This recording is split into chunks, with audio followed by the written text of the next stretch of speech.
My name's Kizana. I am in Sydney, Australia, although I have an English accent, so I did migrate here later in life. I have a coaching business called ABC Parenting. And the reason for that is that I am an emergency physician by training in my previous life. And during big traumas or big emergencies, we would use a framework, ABC, which stands for airway, breathing, and circulation in that context. And it always sort of helped calm everyone down, keep you focused on what's really important despite sort of chaos. And when I was coming into the parenting space, I was like, we need that for parents. Well, I needed it, I suppose. I needed something to just bring me back into the moment, give me a framework for whatever was sort of happening at the time. And after doing the Jai course, the things that really stood out for me were the attachment. So what my own attachment style is, what her attachment, I have a daughter, so I'll refer to her, but obviously any kids, what their attachment needs are in that moment. And then B is really the brain development, nervous system regulation stuff. So, where's my toddler's brain development at, my teenager, my own, and where are we on our nervous system regulation? And then C is for curiosity, because really without bringing that individual, I need to get curious about this kid and what's going on right now, and bringing it to ourselves, obviously the curiosity for ourselves, we don't get anywhere, because you can be given all the information, but until we get to know our kid, we can't do anything. So yes, that was my sort of idea of bringing a framework for people to really, in whatever moment you have, you can sort of just quickly work through that and ground yourself a little bit. So I had a big career change. I struggled with a severe postnatal anxiety when I had my daughter, who's 6 now. I actually had a 4-week hospital stay, an inpatient psychiatric hospital stay after when she was about 4 months old. And there the psychologist did some sort of circle of security training stuff, which is the first time I'd come across any concept that the way you are parented impacts you ongoingly. I was a qualified specialist at this point, by the way, like we are not taught this in medical school. We are not taught it in specialist training. A lot of my clients now are doctors, pediatricians, GPs. They don't know this stuff. So that's something to bear in mind. So that sort of sparked the interest in parenting, and I knew I needed to change how I was going to parent. And so, I was following lots of people online, and then my career sort of meandered into some telehealth and things. And then I decided I needed to take some time off and really think about what I wanted to do.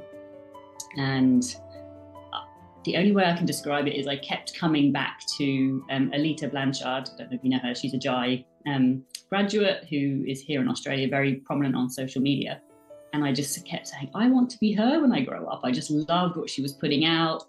I loved her. So I messaged her, and of course she was lovely, and she recommended the Jai Institute, and so I started training with you. So my experience in the psychiatric hospital and learning how the way I was parented had contributed to why I was there, obviously multifactorial, and really sparked my interest in how much parenting influences other, health outcomes. And I really did a complete 180 in myself internally once I'd done the Jai course. And, and other things, been involved in other things, but it's essentially this idea that, dis-ease and unwellness and a lot of chronic illness, has at its root emotional dysregulation and suppressed emotions and just, unwellness. I mean, the traditional medical model is very split in its body-mind approach and very rigid in that. And I can't subscribe to that anymore. I just can't, I know how much our thoughts affect our body. We all know that. We all know when we get nervous, we feel butterflies. So we can accept that there's a connection, but then we go, oh no, but if I have a physical illness, it can't be anything to do with, my brain. And it's not that people are making it up or that it's just that there is a really strong connection. And so I've essentially had to leave that model to be able to do this work, because I couldn't find a way of bringing this to patients as a doctor. I mean, it didn't help that my specialty was emergency medicine. It's very hard to kind of weave that in. But yeah, it's a very different lens of seeing things. Coaching program is fantastic. The most powerful thing, which I wasn't expecting, honestly, I went into the first bit, where you do it as a parent, sort of thinking, okay, well, I have to do this. I have to jump this hoop to get to the next bit. Classic sort of physician thinking, but like, I just want to get to the end point. And I kind of felt at that point, I'd been on a bit of a journey with my parenting. I felt like, not that I had it all sorted, but I kind of felt like I knew most of the stuff. And it blew me away. I still have the desire to go knocking on doors and tell people about this. It's hard to put into words how much it transformed my life and my parenting. That first bit where you do it as a parent. And then obviously when you then move forward with the trial client and, doing it group coaching, that was just fantastic, because we got to practice our skills. And I mean, I feel I was lucky that I came to it with a lot of, I'd been a physician for 15 years at that point. So I had a lot of, communication skills, and that idea of, when you're a doctor and you're listening to a patient history, you're of course looking for key words and key sort of things. And in GI it's different, but you're looking for that doorway, like that phrase that they say, that, the attitude is terrible, and you're like, okay, that's where we're going next, clearly. And so I had those skills, that, at least some of that. So I found it kind of, I guess, easy to apply some of those things and kind of jump straight in and do that. Yeah. And then the business side of it was great, just sort of setting us up with the mindset. And I think, one of the most incredible things is that the package is then there, the course to enroll people. I feel like if that wasn't there, I would still be trying to create something now and wouldn't have any clients probably, because I'd be stuck in kind of trying to create something. So it's great that you could just straight away enroll people. After I graduated, I really tried to adopt the mindset of, I get to choose what success is. And, I also had to remind myself, if you wanted to work 10-hour shifts and earn a lot of money, you can stay doing the job you were doing, and so there's a reason you changed. There's a reason, and you need to hold on very closely to that. And of course, the reason was my own, now my understanding about nervous system the fact that I used to work in emergency departments, given my noise sensitivity, my need for, anyway. So, I now essentially focus on curating a life where I stay regulated, and therefore my daughter does. And, I want to be there for the pickups and the drop-offs and all the things. She's only 6, so it's still, and that's another thing. It's reminding yourself that you're in a season. And, I won't always be running at 2:30 to go and do a school pickup. But, right now I am, and that's okay. So that was the big thing. So just redefining success. So, sending the email is the success. Putting the reel out is the success, and things like that. I'd say the other thing is really kind of diversifying where I've sort of approached people. So probably my most exciting thing that I'm doing is working with a pediatric telehealth company who, and that was, I just put up a Facebook post in a group that I'm in for doctors who have slightly unusual careers, essentially. Just saying, anyone that works with parents, whatever I wrote. And this woman got back to me and we started talking, and so she's a pediatrician.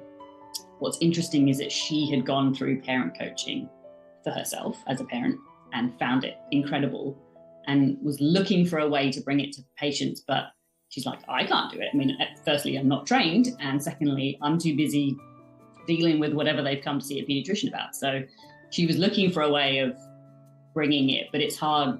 She hadn't sort of found a way. And then they were launching this clinic for doing assessments for ADHD. And she's brought me on board. And what's incredible about it is that this clinic, you basically kind of, the patients or the parents get a package when they sign up. So you get your pediatrician who does all the complicated Vanderbilts, and I don't know what they're doing, scoring systems, and they get things from the teachers and all that. But then they see me, and I'm part of the package, which was really, I mean, it was actually quite emotional for me, because I was like, oh, I'm sort of being embraced back into the tribe that I've had to leave, but also how incredible that you support, parent coaching so much. And it's been so interesting because, of course, normally when you get clients approaching you, they've gone on some journey of hearing who you are, or they know something about parent coaching, or they're just desperate and they're kind of reaching out. So you sort of know what you're getting when you have those discovery calls, kind of. But these patients patients through this clinic, they have no idea what they're getting. And it's kind of part of their package that, I'm turning up, right? Because, I've sort of paid. And, it's early days, but everyone has converted into wanting to do a course with me, essentially, because, we can get to something in that first hour that links it back to their childhood. And every single person is like, I never thought about that. I'm like, of course you didn't, because nobody does. We don't, right? Nobody links to their childhood until something happens that makes us have that, go on that journey and reflect. And and lots of people were like, I thought it was going to be, I don't know, you may not have this. We have something called the Triple P program here in Australia. It's like, I can't understand, something positive parenting. And it's a free program run by the government, essentially sponsor it so that it's free to parents, which is great in principle, but it's very behaviorist and very, obviously it's limited because it's just an online program, but a lot of people were like, I thought you were just going to be like that, and telling me sort of strategies. And I was like, look, we might get to strategies, but it's really this underneath stuff. So that's been a really interesting access point to people who probably would not have gone down this path themselves. So the most satisfying thing right now for me is seeing the ripple effects that you have as a parent coach. And I think, working with any client, you see that, they're going to impact their children's children, of course, everyone around them. I feel like it's exponentially more exciting when I work with clients who are doctors. I'm working with a pediatrician at the moment, and she was, sobbing with the attachment week, which is obviously hard for a lot of people. And she was reflecting on her own children, of course, but then she was saying, I just can't believe for years I've been telling parents things in my clinic, just avoid the behavior you don't want to see, all the stuff we know. And she's like, how have we got it so wrong? And I'm like, I don't have the answer. I mean, I sort of do. I know vaguely where it's come from, but it's just, and then I just think, how powerful is that? Because she will have her own journey. She will change how she parents her children. But imagine if she then, and how can she not change how she doctors, right? You can't not. So what impact is that going to have?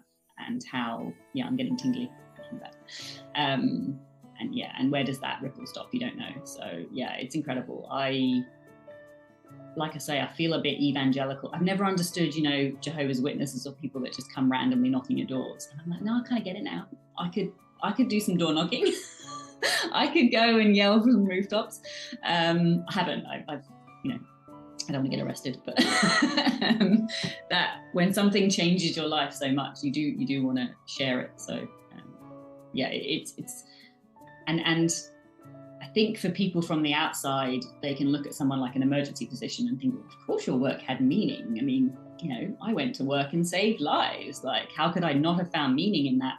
And yes, of course, there was some meaning in that, but the system and you often weren't saving. I mean, sometimes you were saving a life, but often it was just hordes of people who were unwell chronically that you could do very little for, in the limitations of the system you worked in.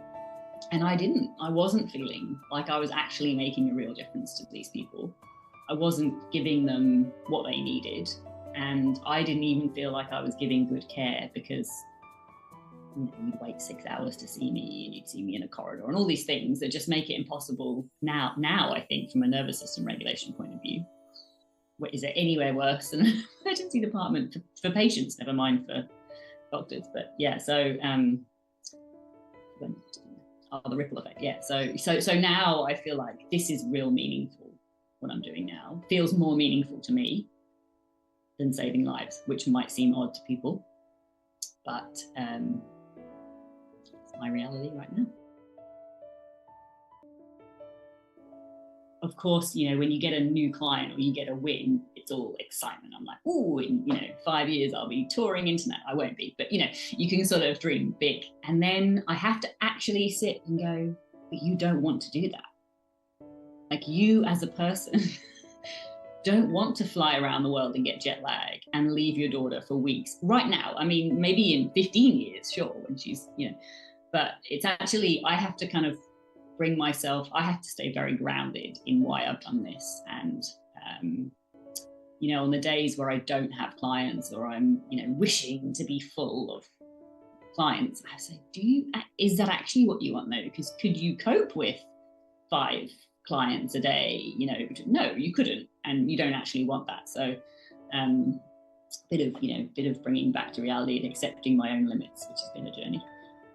But I do, and the main thing for me, I just want to keep doing this. And at the moment, I just do one-on-one work, which I love. I absolutely love it. I love that. I mean, for me, being able to focus on one person at a time, given my background work, is incredible. I didn't get through 30 seconds without 5 interruptions, and I just love how deep it is for people and how transformative. I honestly think if I was doing what I'm doing now in 5 years, I'd be very happy.